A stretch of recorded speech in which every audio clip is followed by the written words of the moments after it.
Podemos começar? Muito boa noite a todos, muito obrigado pela vossa presença.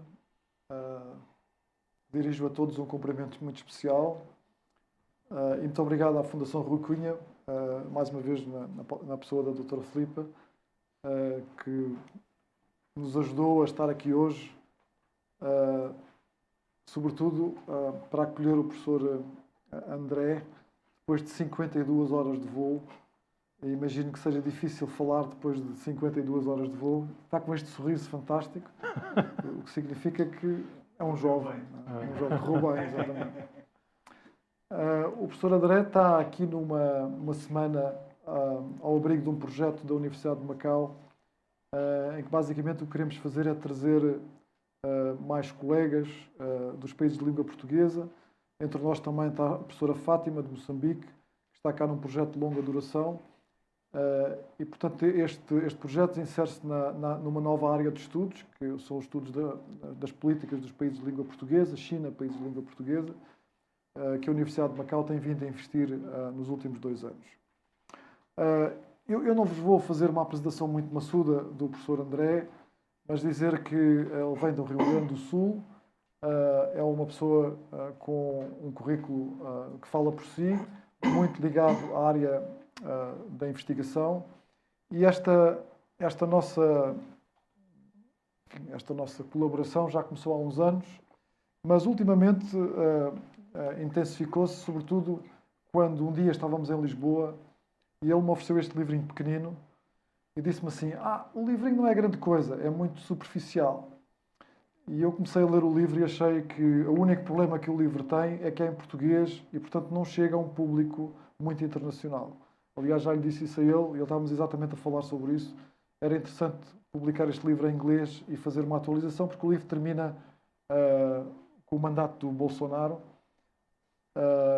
e não fala do terceiro mandato do Lula, o que é uma pena. Mas dizer-vos que, porque o Brasil, bem, nós estamos a celebrar os 40 anos de relações diplomáticas entre a China e o Brasil, só isso já era importante, mas o Brasil é hoje incontornável no contexto das relações internacionais. O Brasil é membro dos BRICS, é membro do G20, é um membro muito importante do espaço do Mercosul e, como se isso tudo não bastasse, o Brasil é o primeiro parceiro económico da China e a China é o primeiro parceiro económico do Brasil. Então, estes fatores são absolutamente incontornáveis e, portanto, tudo isto acaba por estar refletido neste pequeno livro, que é pequeno no seu tamanho, mas não no interesse. Só para vos apurar a vontade de ler o livro, porque eu acho que o livro deve ser mesmo lido, permitam-me só ler-vos aqui 2 parágrafos que eu selecionei para abrir o apetite para quem gosta de relações internacionais e para quem gosta de estudar o Brasil. O Brasil não é muito estudado do ponto de vista da geopolítica, não era muito estudado. Nós temos um projeto da Universidade de Macau que o professor André está a ajudar também, que é fazer um livro sobre a geopolítica do Brasil. Há muita coisa sobre a geopolítica do Brasil, mas publicada em português, muito pouca coisa em língua inglesa. Então, para vos convidar, enfim, uma espécie de appetizer de entrada, gostava de vos ler o seguinte. Portanto, o livro foi publicado já depois do mandato do Presidente Lula, do Presidente Bolsonaro, e a certa altura diz assim: para alcançar os objetivos de autonomia e de desenvolvimento nacional, a diplomacia brasileira deverá ampliar a sua capacidade política para articular geometrias variáveis com as contradições da demanda Norte-Sul. Deverá também incorporar mais claramente os vizinhos da América do Sul no seu projeto de inserção global.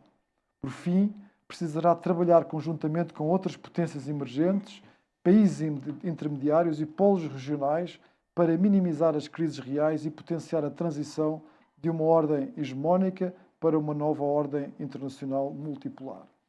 Este parágrafo reúne aquilo que eu acho que é o essencial da política externa brasileira, que é um espaço do Atlântico Sul, que é um espaço da América do Sul e que é um espaço que depois se articula com as grandes potências emergentes, com a União Europeia, com a China, com a Rússia, com os Estados Unidos.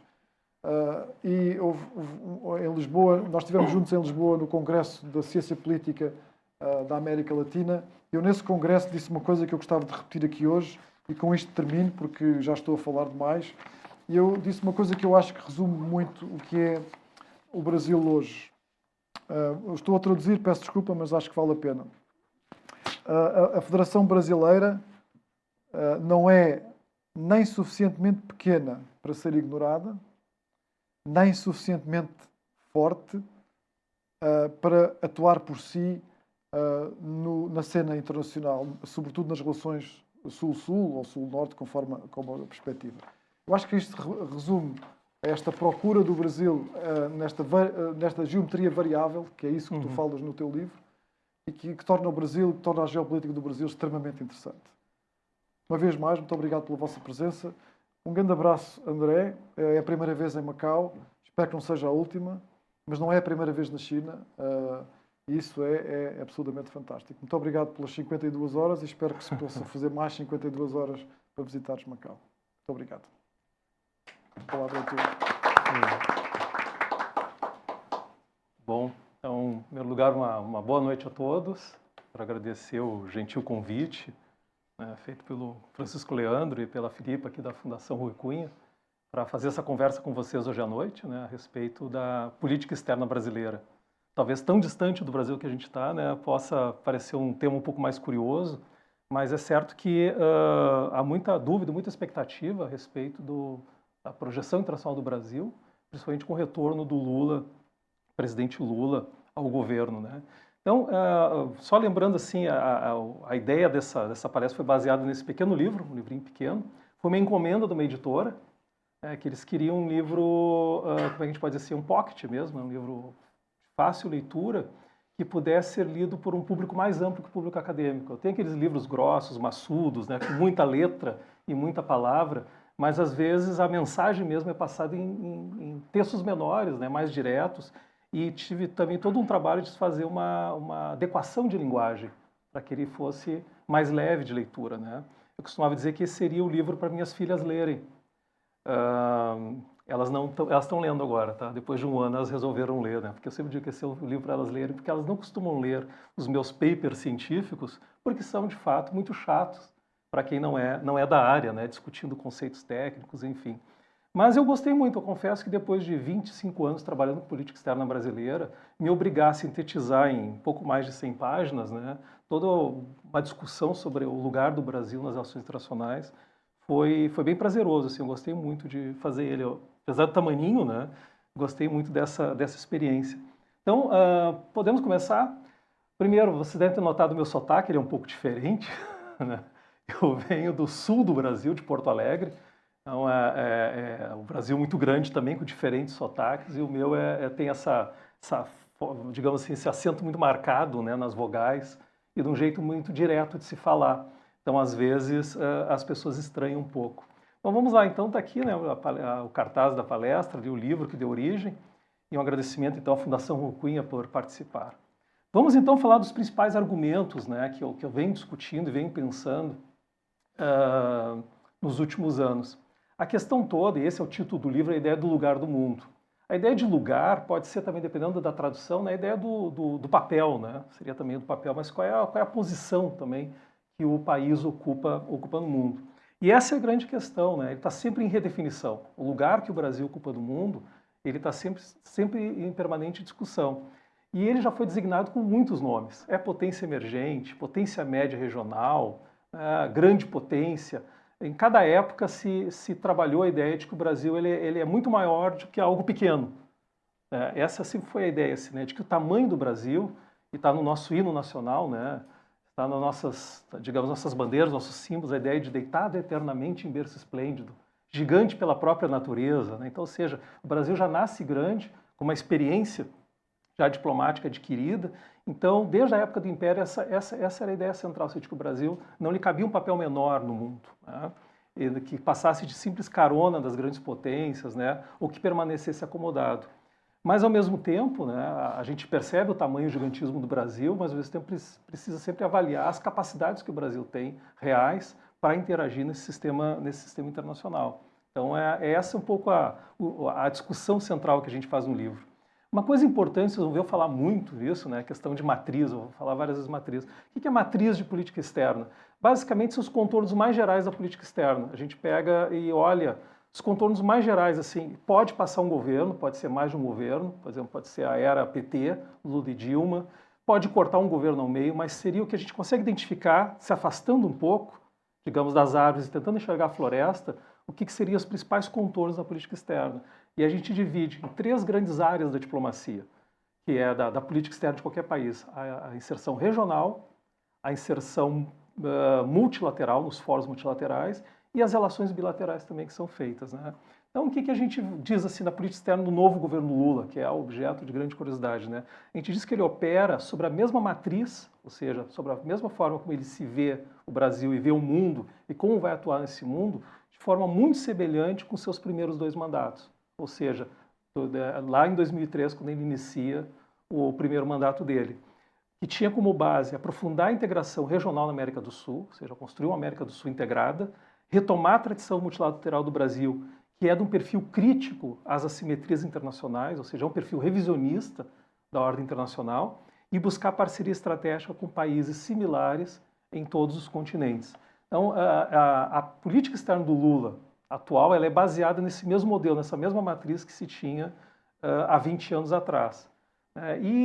Só vamos lembrar o que a gente teve assim, de resultado. Todo mundo discutiu muito, o Brasil entrou na moda, né, no início do século XXI, não só o Brasil, entre outros países emergentes, em função também dessa política externa. Né? Qual foi o resultado daquela política externa feita lá durante mais de uma década, se considerar Lula e a Dilma também, o governo Dilma? Aumento, né, construção de novas parcerias estratégicas, a gente criou um arco de parcerias estratégicas com um conjunto de países importantes, nas relações internacionais, tanto no sul global como também no norte global, alguns países europeus também. Poder coletivo de veto player em fóruns multilaterais. Que negócio é esse? Basicamente é o seguinte, o Brasil sozinho e outros países emergentes sozinhos não conseguem impor, né, a sua vontade na discussão com as grandes potências. Mas articulado com outros países, eles conseguem vetar, essa é a ideia do veto player. Eles conseguem vetar o interesse das grandes potências, seja os Estados Unidos, a União Europeia e por aí fora. Ou seja, então o Brasil conseguiu articulado, isso foi objeto de pesquisa durante muito tempo, criar, digamos assim, espaços de contenção do sistema multilateral de interesses contrários, né, aos países emergentes. O Brasil também se projetou muito no cenário internacional nessa década, isso foi o resultado, né, o Brasil em ascensão, essa ideia toda. Relações mais densas com o que a gente chama atualmente de Sul Global, que era o nosso velho e bom terceiro mundo, né? América do Sul, a África e a Ásia, dentro da ideia de cooperação Sul-Sul, também foi bastante intensificado. Se fortaleceu a ideia do Brasil como uma potência emergente, a ideia do rising power também, né? Mas também houve, é claro, junto com isso tudo, houve uma ampliação do debate interno a respeito até onde o Brasil podia ir, das consequências disso tudo, inclusive muitas críticas internas a respeito de algumas posições que o Brasil estava tomando no sistema internacional. Mas, de fato, assim, política externa se transformou num grande tema de debate no Brasil. Para vocês terem uma ideia, haviam poucos pesquisadores na área de política externa nos anos 90. Saía um artigo, a cada ano, 2, a gente tinha um artigo, um livro, né? Agora, a quantidade de trabalhos publicados é enorme, eu não consigo mais acompanhar. Né? Eu estou usando mais técnica agora de revisão de literatura, às vezes, para conseguir dar conta da produção toda que é feita no Brasil e fora do Brasil, sobre o Brasil também. Né? Bom, então assim, a gente teve o apogeu, o grande apogeu, eu diria para vocês, foi 2010. Tá? 2010. A partir dali, chega num platô, e aquele platô depois começa a apresentar sinais de crise. E os sinais de crise vão aparecer no governo Dilma. Os sinais de crise do modelo, por mudanças que estão acontecendo no sistema internacional e também internamente dentro do Brasil. Né? Eu coloquei alguns temas que foi, né, a crise política, as limitações de inserção internacional de uma potência emergente, bem como o giro político na América do Sul, né, como os principais fatores para compreender essas mudanças que foram acontecendo. Eu não vou descrever aqui todo momento de crise, mas ocorreram mudanças, tanto no sistema internacional, como internamente no Brasil, que fragilizaram, né, digamos, as bases da política externa do governo Lula, ou desse projeto de Brasil emergente que se construiu no início do século XX. Né? E aí essa é a discussão que a gente faz, né, que é o impeachment da presidente Dilma, né, é o marco para a gente pensar e discutir a finalização dessa matriz que se iniciou no Lula, ou seja, já durou ali quase, né, uma década e meia, né. Aí depois nós tivemos o governo Michel Temer interino, e aqui no governo Michel Temer já se inicia um processo que a gente chama de desengajamento dos grandes temas. Tá? Michel Temer não chega a desmontar toda a política externa, mas ele já vai fazendo sinalizações. O primeiro, o desengajamento da América do Sul. Uma crise, a América do Sul está passando por uma crise política, e o processo de integração começa a se fragilizar ali. E era um dos grandes projetos do Brasil, né? Era a integração, e é a integração regional, a articulação regional.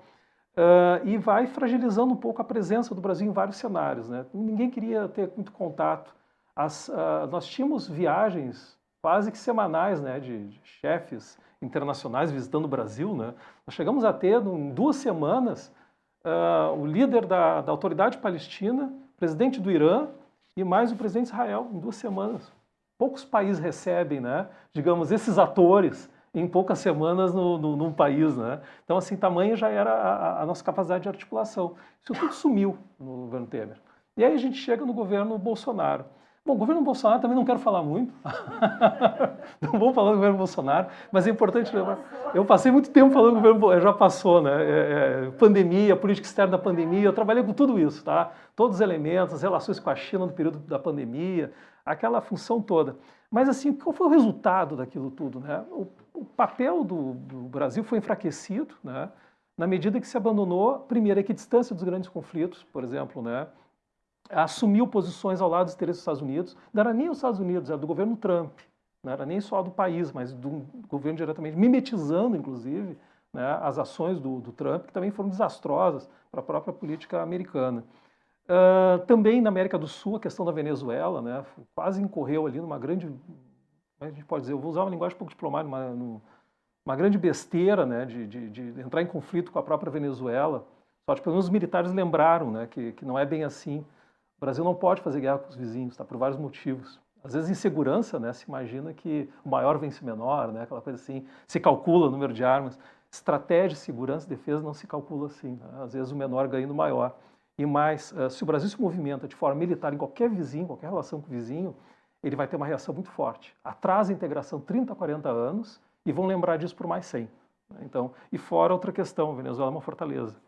Então, assim, mas os militares lembraram que não podia, mas chegou a ter uma ideia de uma aventura, né, uma aventura brasileira que seria terrível. E também no Oriente Médio, né, o apoio restrito a Israel nos custou ali toda digamos assim, uma costura que foi se fazendo com os países árabes, o Brasil, inclusive, tentando atuar como mediador junto aos países árabes. Basicamente, né, a gente se enfraqueceu no governo Bolsonaro. O Brasil diminuiu o seu tamanho, né, a nossa presença internacional diminuiu. Né? Do ponto de vista multilateral, o discurso e a prática conservadora acabou para afastar o país também como interlocutor em grandes fóruns globais, agenda ambiental, agenda de direitos humanos, entre tantas outras. Né? Então o Brasil ele foi se encolhendo, ele foi diminuindo o seu tamanho, a sua presença no cenário internacional. Então esse é um pouco o debate que a gente vai fazer no livro, que daí tu chega no governo Lula com a ideia do Brasil. Bom, nem deu vontade de falar do Bolsonaro agora, né? A questão da pandemia dá um desastre. Tudo que eu imaginava, só para vocês terem uma ideia, tudo que eu imaginava quando começou a pandemia, enfim, toda a questão da pandemia ali, 2020, né?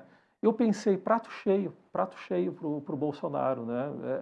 Primeiro, a questão da securitização de um tema de saúde. Isso, para te reforçar a liderança, é muito bom. E até porque quando tu securitiza um tema, tu coloca ele, tu tira ele do esfera do debate político, leva ele para o debate estratégico. Tu pode, inclusive, fazer compra sem licitação. Pode fazer muita coisa, entendeu? Né? Eu imaginava que o Bolsonaro vai aproveitar esse momento. E não aproveitou. Foi para o negacionismo, né? E, por outro lado, quando começou a questão da pandemia, eu pensei assim, prato cheio para a nossa diplomacia. Porque nós já tínhamos experiência, antes da própria montagem do IBAS, no governo Cardoso, a respeito, por exemplo, da quebra de patentes e da articulação em cooperação em saúde, Brasil, Índia e África do Sul, né, para a questão do controle, enfim, do HIV, né, que foi uma experiência muito importante. E eu pensei, vai se retomar isso de novo. Não se retomou. Né? E, inclusive, a África do Sul convidou o Brasil para fazer depois teve a discussão do COVAX Facility, convidou o Brasil para fazer exatamente não é uma quebra de patentes, mas uma discussão sobre o preço das vacinas, né, e o Brasil não topou. Aí eu pensei comigo também, o Brasil tem um dos maiores sistemas públicos de saúde do mundo. A Índia é uma das maiores produtoras de fármacos. A China é uma das maiores produtoras de vacina e de insumos médicos. Está um prato cheio para os BRICS. Né? Vai ter uma articulação dos BRICS para se debelar, enfim, a questão toda não aconteceu também. O Brasil se negou a participar. E aí teve, claro, a Rússia produzindo sua vacina, a China produzindo sua vacina, a Índia também produzindo em parceria com a Inglaterra também. Enfim, e aí eu pensei, não, mas o Brasil oferta cooperação Sul-Sul em saúde, nós somos muito fortes, fomos muito fortes nisso, sobretudo em relação à África. Vamos voltar, né? Cooperação em saúde com a África. Também não aconteceu. Ou seja, assim, toda a expectativa se colocaria numa potência média, com todas essas capacidades na área de saúde e de promoção de cooperação Sul-Sul e de tratamento do sistema público de saúde, nada disso aconteceu. Então, Francisco, é um pouco isso, assim, a expectativa de um país, né, que se colocava com uma potência média que reflui e praticamente se esconde quando aconteceu uma crise global como aquela. Por que eu falei tudo isso? Então essa foi a ideia toda do governo Lula, né? A ideia do Brasil voltou, que seria retomar a credibilidade internacional. Os principais eixos são esses, né, meus amigos? A retomada da agenda ambiental, né? O Brasil mimetizou um pouco o negacionismo climático também, promovido pelo governo Trump, e a ideia toda foi o Brasil retomar. O Brasil sempre foi considerado uma potência ambiental. Isso é duplo, a ideia de potência ambiental é meio duplo, que é a capacidade de destruir e de proteger. Nós somos os proprietários da maior floresta tropical do mundo. Claro que dividimos uma parte dela com nossos vizinhos da América do Sul, mas ser o proprietário dela implica uma série de questões, obviamente, né? Mas uma delas é essa, assim, a capacidade de proteger e destruir. Mas a ideia de ser uma potência ambiental é que discussões ambientais sobre florestas, sobre mudança climática, o Brasil é um ator relevante, um ator importante, pelo seu peso econômico, pelo seu peso demográfico e, sobretudo, por ser o proprietário ou o guardião, né, daquela floresta. Então, a ideia é retomar a agenda ambiental, que o Brasil era considerado um dos articuladores, fortalecer os BRICS. Os BRICS são tão importantes para o Brasil que mesmo do Bolsonaro eles não acabaram. O Bolsonaro ia nas atividades, claro, hoje é mais enxuto, né, mas quando é mais longo e mais específico, eu vou mostrando, inclusive, as fotos dos BRICS, né, e daí está lá o Bolsonaro, mesmo na pandemia ele participou, porque o custo de não participar seria muito alto, então mesmo a contragosto ele foi. Mas nas pesquisas que a gente faz, eu faço testes de convergência, né, a convergência política do Brasil com os BRICS no Bolsonaro, ela caiu. Caiu votações na ONU, caiu várias questões, mas se manteve. Houve uma paciência, né, dos outros membros dos BRICS com o Brasil, mas nós ficamos um BRICS um pouco menor também, né, assim, com menos ênfase. Então a ideia é fortalecer e retomar a participação do Brasil nos BRICS. Cooperação com a América Latina, também nos afastamos da América Latina e retomar, né, a cooperação com a América Latina, retomar a cooperação Sul-Sul, retomar a integração sul-americana, reforçar o multilateralismo, né.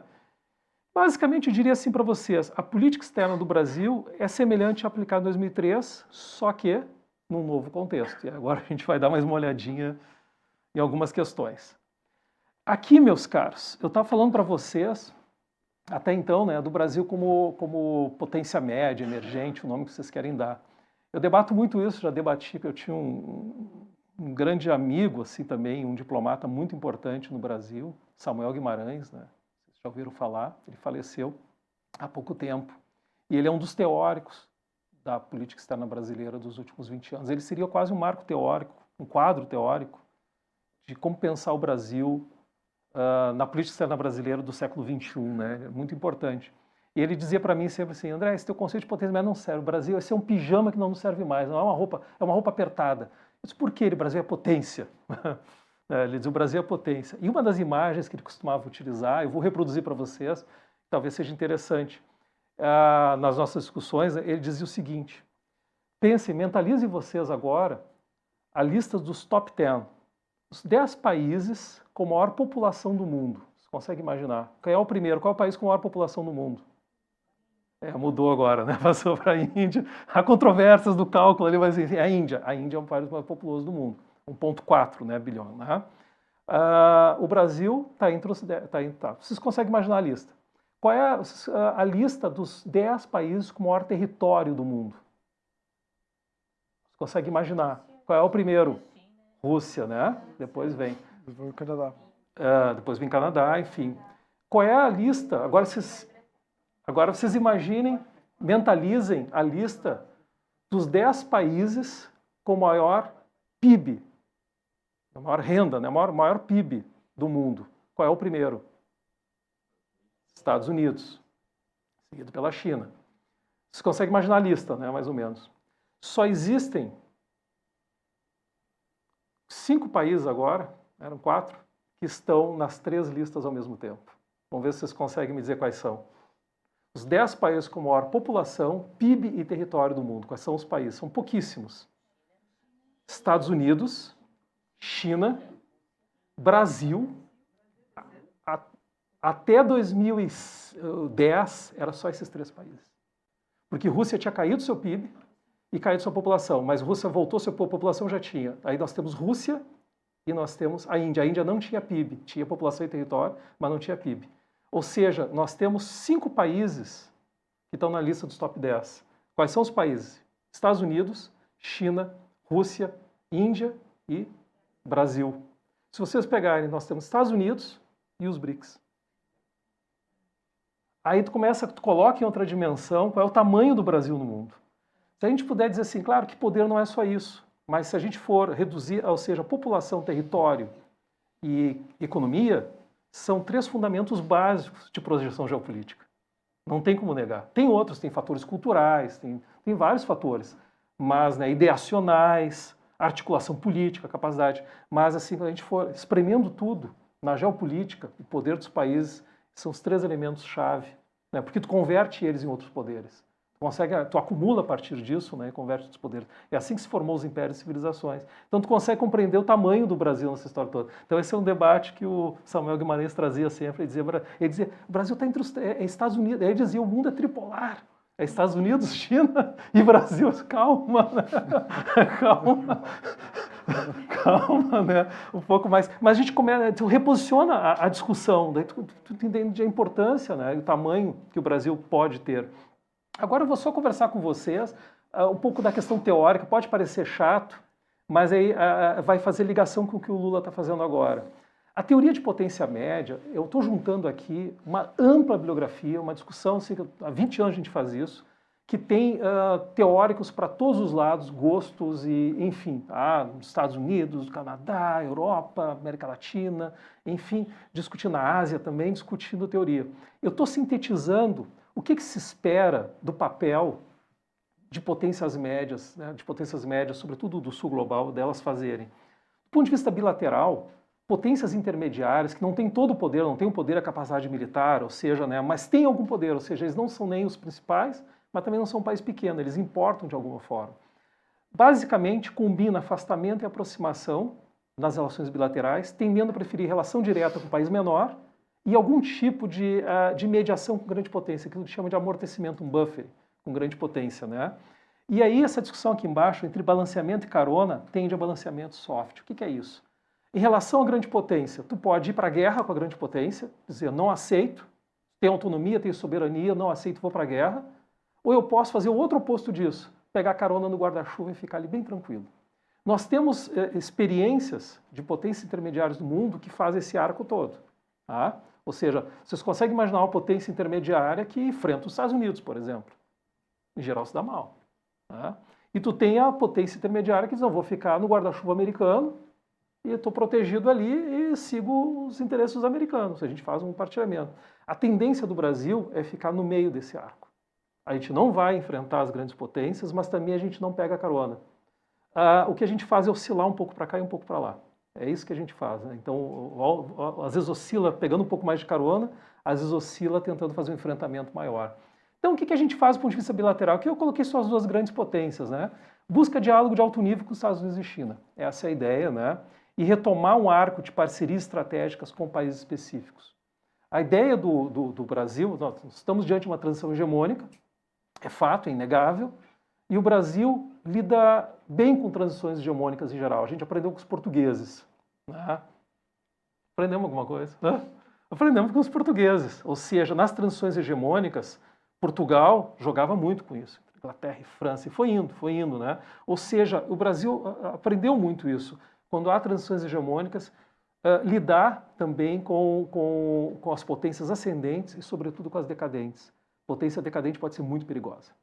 Tá? Isso é comprovado historicamente. Então, buscar esse diálogo de alto nível, mantendo. Depois eu falo mais sobre China também, se vocês quiserem. O Brasil como potência média regional. E é aqui que vem uma questão importante. Toda potência média, em geral, ela também é uma potência regional. Nem sempre. Às vezes ela pode não ser, ela pode ser só uma potência intermediária, mas não ser a potência regional. O Brasil, além de ser uma potência intermediária, ela é regional, uma potência da região. E aí, isso é muito importante para compreender, inclusive, quando a gente está fora da América do Sul, compreender a importância do Brasil, né, o peso que o Brasil tem na região. Toda potência média que se preze busca resguardar a região para si. Né? Ela busca ter hegemonia ou liderança nessa região. Né? E fazer investimento em bens públicos regionais. O que é isso? É ofertar para a região aquilo que a gente chama de bens públicos, que pode ser transformado na forma de segurança, pode ser transformado... Bem público é aquilo que a prefeitura oferece na iluminação pública, na segurança pública. Eu sou um visitante em Macau e não vou pagar diretamente pela iluminação pública, mas me beneficia porque é um bem público. Mercosul, Né? no caso do Brasil. No caso do Brasil, o Mercosul é a infraestrutura que nós estamos oferecendo a partir do projeto do nosso Banco Brasileiro, nosso BNDES, né? Oferecendo projetos de infraestrutura. Então, uma potência regional que se preza, ela oferece recursos para a região e uma defesa da região, uma coletividade, uma segurança. Pode oferecer uma moeda para a região e por aí afora. Potências internacionais, elas têm que oferecer bens públicos para todos os países. É assim que tu constrói a hegemonia, é assim que tu constrói a liderança. E um outro ponto, potência média, potência regional que se preze, faz negação de acesso. Isso aqui é hard power daí. O que é negação de acesso? Não entra quem a gente não quer que entre. Se for necessário, a gente dá tiro. Não podemos, né? Mas a ideia, a negação de acesso é impedir que outras potências acessem o nosso campinho, a nossa área de manobra. Ou seja, isso é a geopolítica lá que vem dos nossos amigos militares, lá lembra, né? Mário Travassos, vem toda a turma, Colberi. Do Meira. Ou seja, mas negar acesso é impedir exatamente que uma outra potência não pode chegar perto da gente, uma outra potência querendo o nosso espaço. Tem que pedir licença e daí nós decidimos se damos ou não. Agora, é claro, nós não temos capacidade militar para fazer tudo isso, mas nós podemos incomodar. Bom, o que o Lula está tentando fazer? Retomar o Unasul, retomar esse projeto de integração da América do Sul, buscar articulação com os países amazônicos, buscar aí a articulação com a Argentina, vou ter um monte de ponto de interrogação, eu já explico, né? O que o problema da Argentina a gente estava comentando hoje, né? O problema da Argentina, a Argentina é muito importante para o Brasil e o Brasil para a Argentina. É o que eu estava comentando hoje da questão, quando os dois países trabalham em eixo, eles criam uma espécie de radiação positiva para toda a região. Qual é o grande problema? A política na América do Sul, vocês bem conhecem, ela oscila muito rápido. E às vezes os sinais estão trocados. Isso importa muito na política latino-americana, né? Os sinais políticos. Ou seja, se é esquerda, se é direita, se é centro, se é neoliberal e etc. Então, nem sempre os dois estão trabalhando na mesma frequência. E esse é um problema, né? Então, quando houve agora a eleição do Milei, né, ele já está trabalhando uma outra frequência, né? Então isso está dando dificuldade. O Brasil sem a Argentina, ele fica muito frágil na América do Sul também. É possível fazer coisas sem a Argentina? Claro que é. Mas assim, sem a Argentina é quase impossível completar algo, porque é uma potência importante também, né? É um parceiro comercial importante. Tem um peso, a voz argentina ela ecoa no conjunto da América do Sul, o Brasil fala português, tem questões culturais, estruturais, políticas por trás disso tudo. Mas quando o Brasil e a Argentina trabalham juntos, se cria um eixo que faz um spillover. Tá? Isso muitas vezes foi notado, né? Então esse é um elemento de fragilização que a gente tem. Acordo Mercosul-União Europeia. Isso está há muito tempo, tá? Daqui a pouco já vou encerrar, tá? Acordo Mercosul-União Europeia. Isso está há muito tempo em discussão. Se quiserem depois nós perguntamos. Vai ter pergunta? Não sei. Mas se quiserem nos perguntas, eu explico um pouquinho o Acordo Mercosul-União Europeia. Nós estamos há 25 anos discutindo o Acordo Mercosul-União Europeia. 25 anos. Por que não saiu? Porque não chegou a um bom termo para os dois lados. Há desconfianças mútuas, né? E o acordo não é bom para nenhum dos dois lados. Se quiser, depois eu explico o que está em jogo agora, né? Mas há uma desconfiança mútua dos dois. Né? E, sobretudo, parte europeia, há a questão da França com a política agrícola comum, também muita preocupação a respeito da competitividade da agricultura brasileira. E, no caso do Brasil, é a competitividade da indústria europeia em relação ao Brasil, entre uma série de outras questões. Atualmente entra o Pacto Ecológico Europeu. Tá? Se quiser, depois eu falo um pouco disso. Mas, assim, essa é uma alternativa que ainda não né, não saiu. Há muita gente que acha que o Mercosul não serve para mais nada, não é a minha posição, tá? O Mercosul ainda é importante, talvez tenha que ser reformulado, mas é algo que o Lula defende. Mas está difícil, está difícil. Agora, opa, aqui. Bom, agora é o último quadro, né?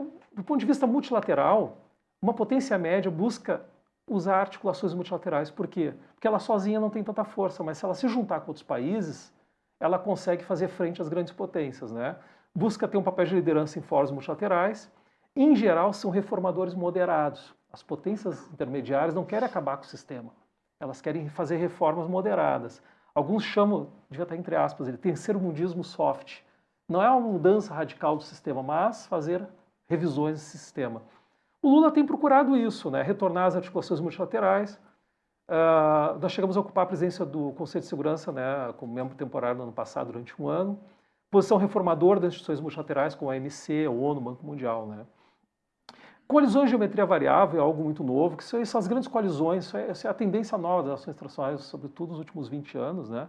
Que é o Brasil, as potências procuram formar essas coalizões temáticas. Então é G4, um monte de Gs, né? Siglas e siglas e siglas. Então, o Brasil tem investido no BRICS, né? No BRICS, agora tem o BRICS Plus, né? Com a Arábia Saudita, Emirados Árabes, Egito, Irã, Etiópia, amanhã, começa amanhã, né? Amanhã hoje, eu estou trocando o Brasil. Acho que já começou. Porque às vezes eu fico lendo do dia a mais. eu fico lendo do Brasil, mas as notícias do Brasil é domingo ainda, agora não, agora já é segunda, né? Então eu fico meio confuso. Mas eu acho que hoje começou, né, a reunião dos BRICS. Que vai se discutir, inclusive, critérios de ampliação dos BRICS, né? Então, os BRICS é um dos grandes resultados dessa articulação dos países. A presidência do G20 está com o Brasil, né? E a pergunta ali é novas coalizões, né? Se o Brasil vai formar novos grupos. Tem um que está em discussão, que é formar uma coalizão de grandes proprietários de floresta, que eu falei para vocês. Daí seria com a Indonésia, e na África é com África Centro-Oriental, não, mas para cima, quem na África que tem a grande floresta ali é... Nigéria. Não é Nigéria. Acho que é a África Central, mais para cima um pouco. Não é o Congo? Acho que é o Congo mesmo. Eu acho que é o Congo. Mais para baixo. O Congo é mais para baixo, sim, o Congo é mais para baixo. Eu estava tentando me lembrar porque tem a floresta em cima ali também, né? Vocês iam pegar um país. Mas a ideia é pegar país da África, da Ásia e o Brasil, né? E os membros, e para fazer a discussão das mudanças climáticas. Ou seja, exigir compensações, né, dos países ricos para a proteção das florestas. Então, juntar e articular os países proprietários. Pega aquela faixa toda ali da África mais central, né, que tu tem. A República Democrática do Congo. Que pega o Congo. E eu acho que tem um outro país um pouco mais ao norte também que eles estão querendo puxar. Bom, meus caros, aqui Bom, isso aqui é a discussão assim, da potência média. Mais uma questão, eu sei que está um pouco chato, mas isso aqui é o modelo de Hermann, tem um monte desses modelos, tá? Todos meio parecidos, mas assim, o que eu só trouxe ele? Porque eu estou falando muito de mudança, e essa é a pergunta central, né? Basicamente, assim, esses modelos de análise política externa trabalham quais são os drivers, os agentes primários de mudança, tu tem um processo de decisão e depois a gente tem que sempre pensar o quanto muda uma política externa, tá? O quanto ela vai mudar. E qual é a grande questão? Ajuste não chega a ser considerado uma grande mudança, é um ajuste porque houve ajustes, né? São necessários, mas o projeto de política externa é o mesmo. Aí depois ele vai mudando suas várias gradações até chegar na reorientação internacional. Reorientação internacional quase não ocorre, é só quando tem guerra, revolução, quando o país repensa a sua própria identidade, seu lugar no mundo, etc, etc. No caso do Brasil, a maioria dos países fica ali entre mudança de programa, que é os meios e os fins, né? Os fins e os meios. Por que eu trouxe esse mapa, esse esquema? Porque é para explicar agora a conclusão, né? Que é o seguinte, se a gente comparar o Lula com o governo Bolsonaro, o Lula fez uma reorientação internacional, porque o Bolsonaro tentou fazer uma reorientação internacional, e não conseguiu, mas fez uma reorientação internacional. Então, em relação ao Bolsonaro, o Lula muda bastante a política externa brasileira. Mas em relação ao Lula 2003, ele ele faz ajustes de política externa, essa é a explicação, né? Não é a mudança, ele vai ter que fazer alguns ajustes, né? Que é baseado no quê? Na nova conjuntura nacional e internacional. Então, ele muda em relação ao Bolsonaro e não em relação a ele próprio de antes. E quais são os desafios? Agora eu prometo, acho que eu estou prometendo demais, mas desafios, né, para a gente encerrar. Desafios no novo contexto. Primeiro desafio é o seguinte, a gente teve no Brasil, era o nosso GOIG Global, né, como a China teve também, tem feito, né, mas qual era a ideia do Brasil no início do século XXI? Havia uma crença, eu também acreditava nisso, eu defendi isso, é que a gente chama, né, é uma crença no apoio da elite nacional na construção de um Brasil moderno e desenvolvido. Esse era todo o projeto, que disputaria um papel de preeminência internacional. Essa era a ideia, o chamado, né, o chamado novo desenvolvimentismo brasileiro, ou seja, a trabalhar o núcleo robusto da economia brasileira, o núcleo central seria uma industrialização de ponta, pesada, feita a partir, né, digamos, dos núcleos robustos industriais, articular isso com a capacidade industrial dos vizinhos e construir um grande espaço de desenvolvimento na América do Sul. Isso baseado, né, no capitalismo brasileiro. Qual é a grande questão? Não deu certo. Esse que é o problema. E até hoje eu não consigo entender, mas não posso falar, né? Porque, por exemplo, organizações que foram organizações empresariais brasileiras que ganharam muito com a política externa, depois fazendo críticas à própria política externa. Organizações empresariais que ganham, por exemplo, protegidas pelo Mercosul, criticando o próprio Mercosul. Então, o que acontece? É aí que nós fomos percebendo, né, que parte da elite empresarial, militar, política e agrária não compartilha com interesse numa política externa desse tipo. Então, isso é uma questão interessante, é o contrapeso de intoxicação ideológica, que é o que a gente viu nos últimos anos, né? Interesses setoriais, contradições de uma economia dependente e uma opinião pública que desconfia de opções de uma política externa autonomista. Ou seja, nós temos internamente também um contrapeso a esse projeto de política externa de um lugar mais proeminente no Brasil. Então, isso o próprio governo Lula tem percebido, é o que a gente percebeu nos últimos 10 anos, né? Eu sei que é duro falar disso, mas é um contrapeso interno muito interessante. Assim, ou seja, tu tinha uma crença de que tu teria um apoio, né, da elite nacional para transformar o Brasil numa potência emergente, mas não tanto, exatamente. E aí também tem, do ponto de vista internacional, também mudou o mundo.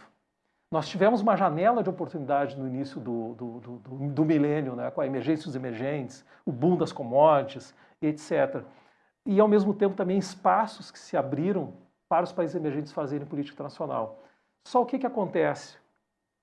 A ampliação da competição sistêmica na última década, faceta geopolítica, militar e econômica, está colocando pressão sobre as definições da política externa brasileira, que limita as capacidades relativas de poder, principalmente no contexto pós-pandemia. Aí tem um exemplo aqui que eu ia comentar, a dificuldade do papel mediador do Brasil. O Brasil sempre foi reconhecido como boas capacidades de mediação. Antes dava certo, agora não tem mais dado. É muito interessante, o Lula voltou para o mundo e o mundo está de mau humor. Está diferente, está conflituoso, está de mau humor.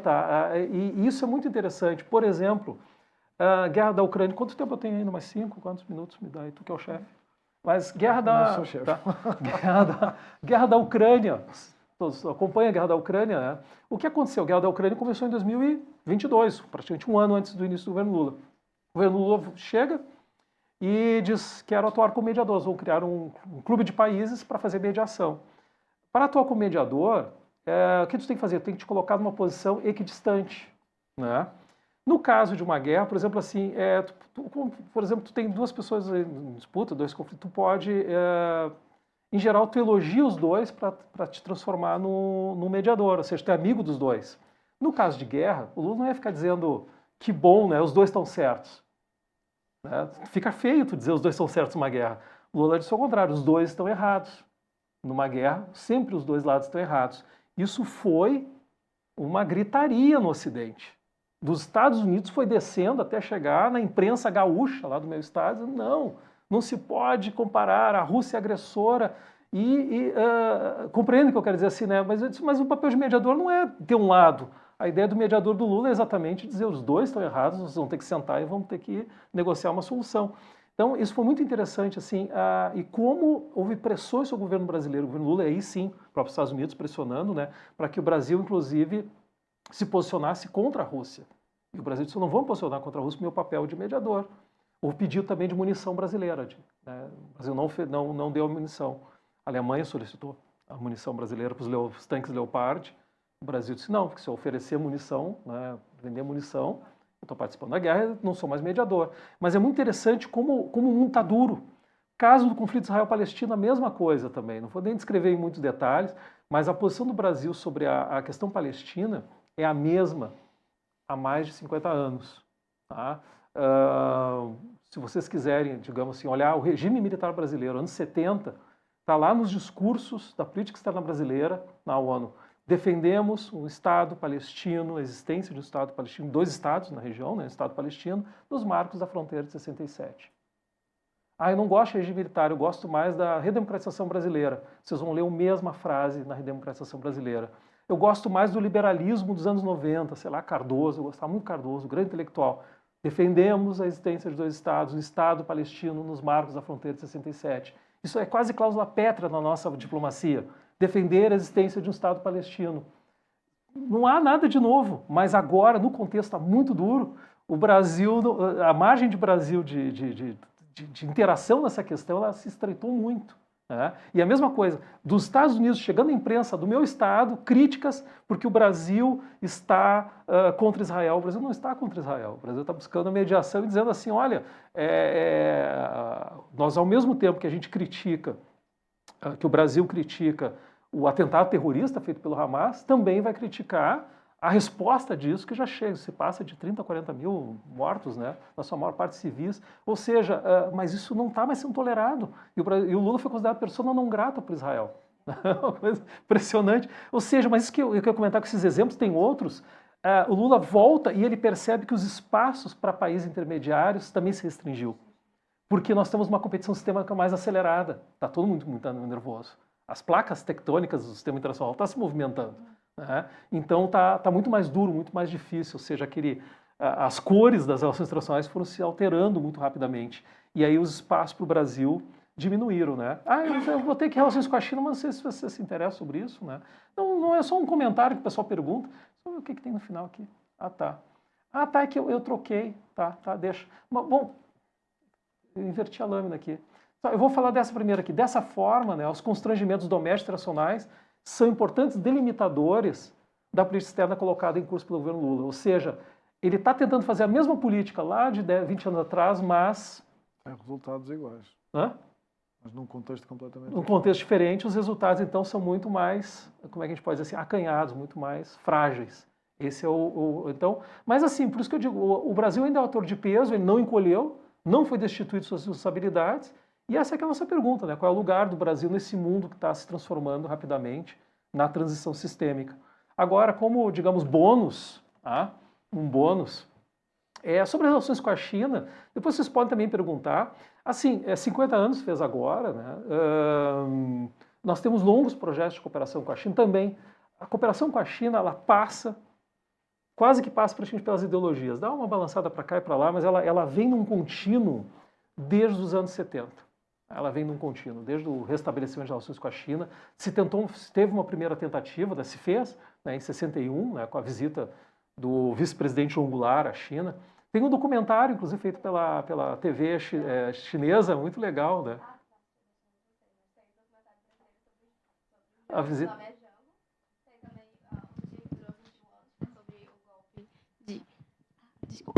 Que é sobre o golpe de 64. E aí, o dia que durou 21 anos, e aí Jango, que é sobre a bibliografia do Jango. E aí fala sobre as relações do governo Zhong Goulart com a China. Com a China, exatamente. Mas qual o nome do documentário? Não, que aparece esse documentário do Jango. Se tu for ver, uma parte do vídeo foi feito pelo Serviço Nacional de Comunicação Chinês. Quando ele fala que Brasil e China são países amigos, certo? E a visita, documentada a visita. O Jânio viaja de trem pela China, ele conversa com as autoridades chinesas. Aparece isso no dia que durou 21 anos e em Jango também. Então, assim, já é uma experiência antiga, né, assim, de se buscar a China. E, por exemplo, 5 princípios da coexistência pacífica do Xu Enlai. Isso é tranquilíssimo para o Brasil assinar. O Brasil olhou e disse assim, é a mesma perspectiva do Brasil a respeito de relações internacionais. Não foi um grande problema. Então, assim, longos projetos de cooperação. Estou citando o CIBERS, que é o dos satélites. Nós já estamos indo para o CIBER 6 agora, né? Deu muito certo. Entre todas as outras áreas, o projeto CIBERS é dos anos 80, para vocês terem uma ideia. Nos anos 70, meus caros, mas quando a gente teve a crise do petróleo, o Brasil perguntou se a China poderia nos vender petróleo, e a China aceitou. Nós vendíamos produtos industriais para a China, e a China nos venderia petróleo. Que coisa interessante, né? Os chineses não estavam muito interessados em vender petróleo, mas eles queriam manter a cooperação. que também era crise energética e tal, eles também estavam já no impulso ali das reformas, né? Mas se vocês precisarem, a gente pode ofertar petróleo. Mas acabou até não se fazendo a venda de petróleo chinês. Mas muito interessante, assim, a parceria de longo prazo que foi se construindo. Em 2004, com Lula, criada a Comissão Sino Brasileira de Alto Nível, a COSBAN, né? Operação até hoje. 2012, parceria estratégica global, daí tem aqueles planos decenais, foram construídos ali também em 2015, né? É claro, a gente teve algumas dificuldades no governo Bolsonaro, que eu nem vou falar, que são de triste memória, né? Incidentes diplomáticos ali. Eu costumava dizer para o chinês na época, tenham paciência, vocês têm paciência, né? Então tenham paciência que isso passa. Né? A política brasileira é assim mesmo. E a busca agora de retomada com o governo Lula, enfim, né? Houve a visita à China maio do ano passado, né? Agora vai ter o segundo encontro. E a perspectiva, essa é a pergunta que todo mundo quer fazer, o Brasil vai ou não vai assinar o Belt and Road Initiative, né? É a pergunta, me fazem lá também, tá? Eu já participei de um debate 2 meses atrás, era sobre isso. Hoje tivemos um debate também, né? E o que eu costumo dizer, que eu tenho respondido é o seguinte, o Brasil, a tendência, eu não tenho vínculos, não estou atuando no governo, não tenho vínculos, não sei o que estão discutindo dentro da diplomacia.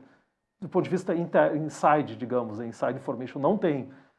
Pela minha visão, pelo que eu acompanho, eu acho que em breve vai ser assinado. Tá? Eu acho, é opinião pessoal, não estou falando porque não tem informação nenhuma, nenhum contato. Eu tenho a impressão que vai ser assinado. Por todos os sinais que estão sendo dados, vai ser assinado em pouco tempo. Por que não foi assinado ainda? A ideia isso é tempo da diplomacia, é o tempo da negociação. A ideia do Brasil é exatamente, eu não sou um país como qualquer outro. Está voltando a ideia de Brasil como uma grande potência, ou seja, eu preciso de um convite mais especial. E o principal, 2 argumentos. O convite especial inclui alguns benefícios extras de participar. Por que acontece? A economia brasileira já é muito vinculada à chinesa. Já é nosso principal parceiro econômico desde 2008, 2009, né? Então, nós já temos projetos de infraestrutura, já temos muita coisa com os chineses. O que a assinatura desse acordo agregaria? Então, a ideia é buscar valor agregado. E o que o Brasil quer dos chineses? É valor agregado do ponto de vista de tecnologia. É ainda o sonho que eu falei para vocês de buscar junto à burguesia brasileira, junto à economia brasileira, um GOI Global, ou seja, o Brasil não virar uma grande fazenda, ou seja, de ter desenvolvimento tecnológico.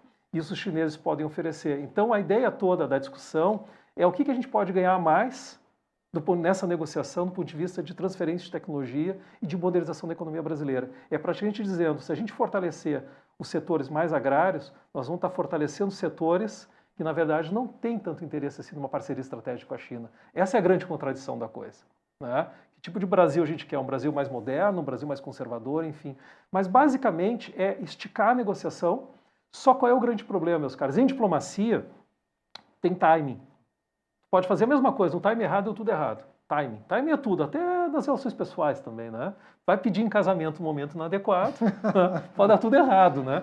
Mas, enfim, o timing é muito importante. E na diplomacia também, o timing está se esgotando, o timing do Brasil. Seja o que discutiram, porque eu não estava lá dentro, mas eu tenho ideia do que é, seja o que discutiram, está se esgotando. O que se ganhou, o que se perdeu, enfim, né? Então, porque o que acontece? Tu tem um custo de participar, tu tem um custo de não participar. Tem uma espécie de... É um trade-off. Trade-off nessa questão de participar e não participar. O Brasil é muito importante para a China, até para o projeto de infraestrutura da América do Sul, porque o Brasil tem fronteira com todos os países. O Brasil ele tem praticamente o... Shepton. Shepton. É. 2, desculpa. 2. Há 2. O Brasil não tem fronteira com 2 estados. Sim. Essa aí, não mas tem. O Equador, né? E o Chile. E o Chile, exato. Mas a gente vai ter. Brincadeira, tá? Corta essa parte. Brincadeira. Não, mas é verdade. Mas nós temos fronteira com 10 países, ou seja... Mas eu acho que ele tem razão e eu já explico porquê. Corredor... Exato. Tá. Então eu vou deixar o corredor para te explicar. Você viu, tá brincando. Esse era o sonho do Brasil, sempre foi. Né? Sempre foi, mas é uma coisa importante até. Vocês, assim, a maioria conhece muito o Brasil aqui, né? Mas é importante também porque tem público chinês. O Brasil ele é satisfeito territorialmente. Isso é uma coisa muito importante. Mal ou bem, satisfeito territorialmente. Nós não temos nenhum interesse, o Brasil não tem nenhum interesse em expansão territorial. Ele conseguiu construir... A expansão foi antes, Bandeirantes, né, Tratado de Madrid, vai indo, está resolvido. E depois se conseguiu construir um arco de fronteiras relativamente pacíficas. e que isso deu para o Brasil, isso deu para a América do Sul é uma das regiões mais pacíficas do mundo. E por isso, inclusive, a baixa quantidade de armas. É uma das regiões que menos gasta com armas no mundo. É 1 ou 2% do PIB na área de defesa. A maior parte dos países, regiões, é 3% na área de defesa. Mas o Brasil é o que tem o maior orçamento de defesa da América do Sul. Ah, sim, porque assim, 1% do seu PIB, que é gigantesco. Mas eu digo assim, nós não estamos todo mundo armado até os dentes apontando arma para os outros. Não há desconfiança. Eu estava comentando, várias das nossas fronteiras, na minha região, onde eu moro, a fronteira com o Uruguai é uma praça. Tu atravessa, no meio da praça tem um marco, caminhando. Ninguém te pergunta nada. Não há securitização na América do Sul nesse sentido, né, de conflitos territoriais. Isso é muito importante para a projeção do Brasil também. Mas voltando para o BRI, então assim, o Brasil provavelmente vai assinar nas próximas semanas. Talvez, há muita expectativa que seja agora com a visita do Xi Jinping ao Brasil, para o encontro dos BRICS em novembro, né? Encontro dos BRICS não, perdão, encontro do G20 agora em novembro. Daqui a 2 semanas. Daqui a 2 semanas. Daqui a 2 semanas. Há uma certa expectativa, mas assim, isso está sendo guardado meio a 7 chaves, né? Eu diria para você, sim, o timing. Qual é o custo de não participar? O custo de não participar é todos os outros países da América do Sul participarem. Aliás, todo mundo já assinou, menos Colômbia, Brasil e Paraguai. O Paraguai não tem relações diplomáticas com a China. Essa é uma coisa muito interessante. O Paraguai tem relações diplomáticas com Taiwan. Já há uma discussão no Paraguai de se trocar Taiwan pela China. Senão eles vão ficar de fora do Initiative. E é muito curioso isso, que é um governo... Isso tem a ver com o que estávamos a dizer há bocadinho. Que é um governo conservador, né? E já há uma discussão no Paraguai. Bom, meus caros, dito tudo isso, acho que eu estou encerrando. Obrigado.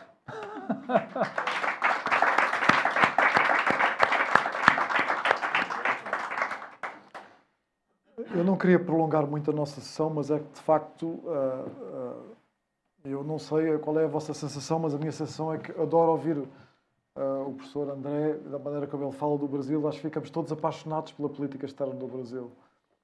Se alguém tiver alguma pergunta, podemos, muito rapidamente. Se não, eu tenho 2 ou 3 considerações que gostava de ouvir o professor André.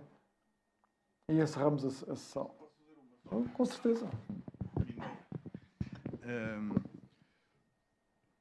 Eu reparei ali nas opções estratégicas do Brasil do ponto de vista multilateral, não. Os BRICS, o G20, o G4, o G3, a Mercosul. Eu tenho curiosidade de perceber o que é que aconteceu ao impulso lusófono que havia com Fernando Henriques Cardoso, com Aparecido Oliveira. O Brasil esteve muito forte na criação da CPLP. Portanto, isso desaparece um bocadinho das prioridades brasileiras. Eu gostava de perceber um bocadinho porquê. E já de agora uma curiosidade pessoal, porque o Brasil tem um study case mundial em termos diplomáticos. São Paulo tem relações externas. É o único Estado do mundo que tem relações externas diretas e protocolos com o Canadá, com a União Europeia. Qual é o peso dessa paradiplomacia de São Paulo do ponto de vista do arquétipo nacional? Respondeu direto ou quer fazer alguma rodada? Não. Tá. Tá, estou com o microfone, já ia pegar o microfone agora. Eu lembrei que eu estou com o microfone aqui. Teu nome, desculpa?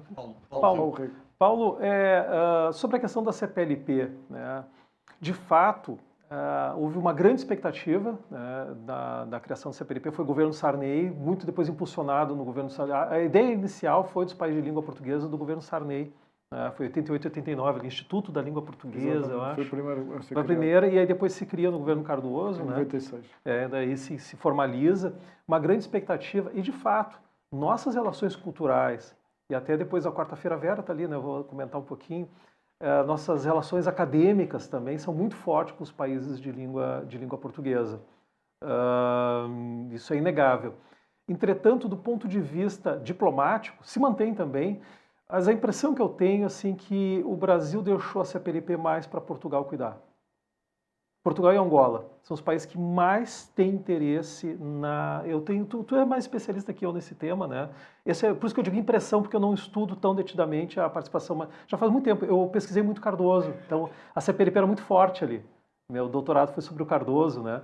E eu me lembro disso, assim, que o peso que se dava, né, que seria assim um braço da política externa brasileira também temático para se trabalhar com a lusofonia, na verdade, trabalhar com a própria identidade nossa, né, espalhada pelo mundo, que é a identidade da língua portuguesa, enfim, e que dava, e sobretudo depois também, quando se deu a independência do Timor, ou seja, dá uma dimensão global mesmo. Né? Tu pegava a Europa com Portugal, Brasil, países africanos e também agora um país asiático, né?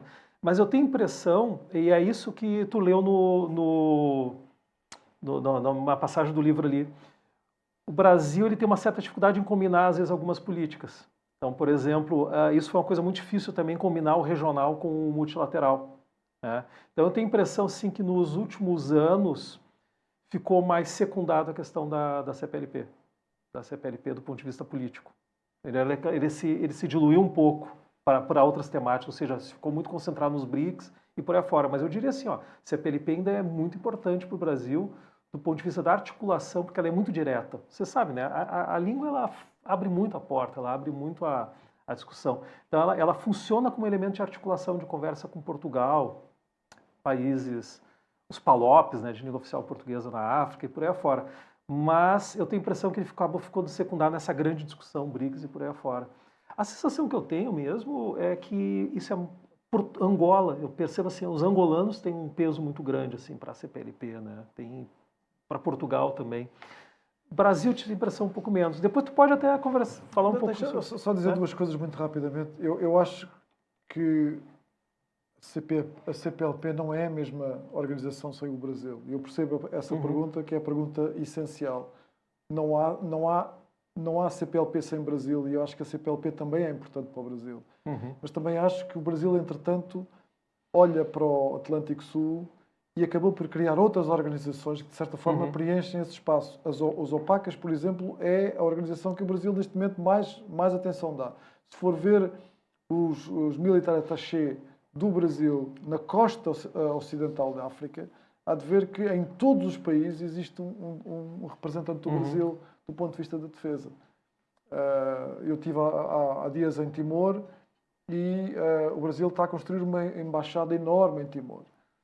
Portanto, não sei o que é que vai acontecer a seguir, mas era importante que o Brasil... Eu também sei que, por exemplo, durante Bolsonaro, quase não se falou da CPLP no Brasil. E também sei que com o Lula as coisas voltaram mais ou menos ao que eram antes.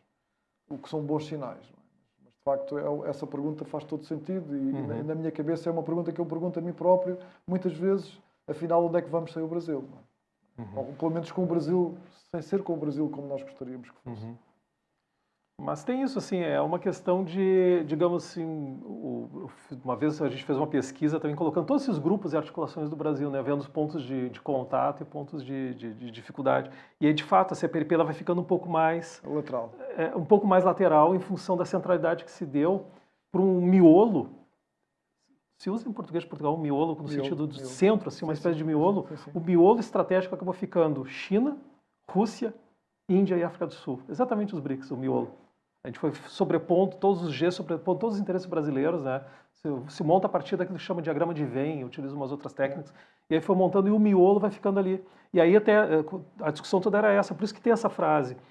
A América do Sul foi ficando meio de lado também, escanteado durante um tempo. Compreende alguns outros espaços brasileiros criados, né? Eles acabaram não tanto dentro desse miolo que é a discussão da multipolaridade, que acabou ficando muito central. Agora, respondendo muito rapidamente a tua pergunta da paradiplomacia, paradiplomacia não chega a ser um problema, se ela não for um problema. Parece... não é um problema. Paradiplomacia tem vários estados, né? A primeira secretaria estadual de relações internacionais no Brasil foi criada no meu estado, no Rio Grande do Sul.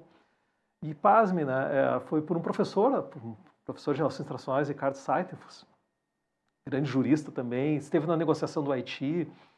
E por que eles criaram essa secretaria? Era o medo do Mercosul. A ideia na época, quando o Mercosul estava sendo criado nos anos 80, que o Mercosul poderia... a ideia do Rio Grande do Sul é de que nós sofreríamos a concorrência do Uruguai e da Argentina, porque nós temos fronteira. E o mesmo sistema econômico, tipo de indústria e tipo de agricultura, eles disseram, vai acabar com o Rio Grande do Sul, né? E é muito interessante, se criou exatamente como o Rio Grande do Sul conseguiria responder a um problema internacional. E aí que o Rio Grande do Sul se deu conta e disseram, não, nós somos a periferia do Brasil, estamos na ponta. Com o Mercosul, nós estamos no meio do caminho. Nós estamos no meio da distância entre São Paulo e Buenos Aires. Ou seja, a gente se coloca, temos fronteira com 2 países. Então é muito interessante, a parte de você pode ajudar muito, mas de fato, se tu for pensar, ela pode ser às vezes utilizada também para contrapor politicamente alguns interesses do governo federal. Mas tem limites institucionais e políticos para isso, mas pode. Conta um caso. Durante a pandemia, São Paulo fosse um país, teria o PIB, sei lá, entre os... entendeu, né? Se São Paulo fosse um país, seria a potência média, entenderam, né? Tamanha importância econômica e o peso de São Paulo. Então, São Paulo, por si só, tem uma robustez para parcerias diplomáticas, atração de investimentos muito grande. Cito um caso, pandemia. O governador era o... Alguém me lembra?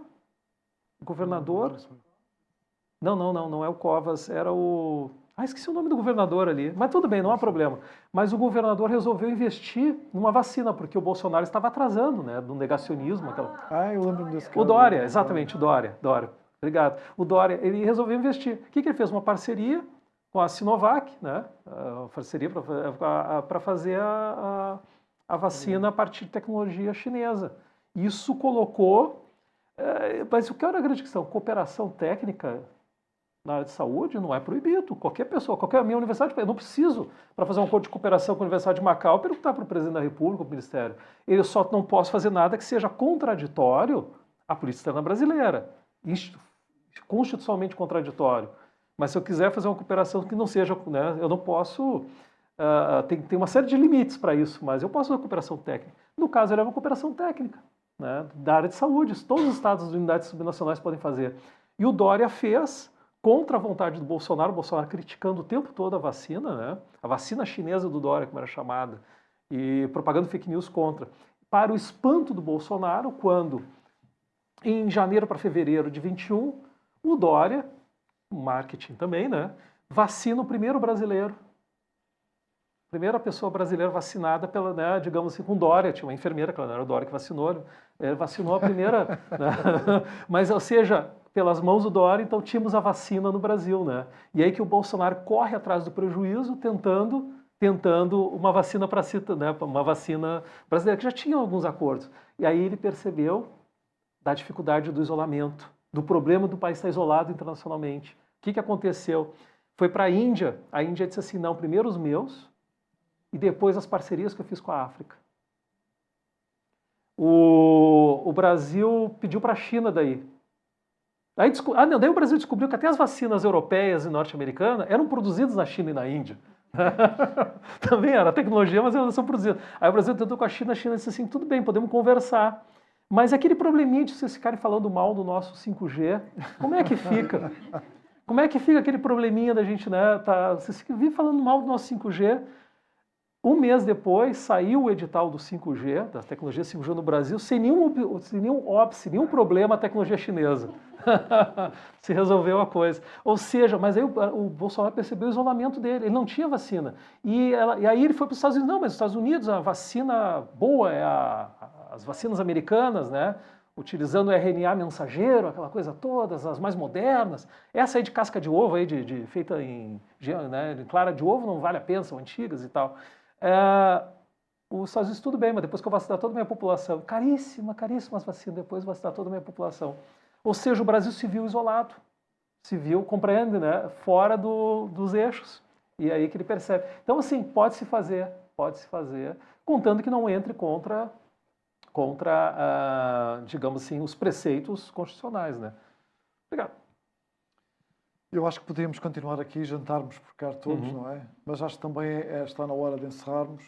Eu queria agradecer mais uma vez ao Dr. Rui Cunha a sua presença, que está ali desde o princípio e que eu notei a sua entrada, mas não tive a oportunidade de o referir. Muito obrigado por nos deixar estar aqui a ocupar neste espaço, nos teres convidado a estar aqui neste espaço. Muito obrigado pela sua presença. Muito obrigado a todos. Foi certamente muito, muito interessante. Acho que saímos todos daqui a gostar mais do Brasil. Já gostávamos muito, mas gostar mais ainda do Brasil e, sobretudo, com maior interesse em continuarmos a seguir as políticas brasileiras no contexto em que vivemos, neste mundo, como o André disse, cada vez mais complicado, mas também mais interessante. Ao André, bem-vindo uma vez mais a Macau.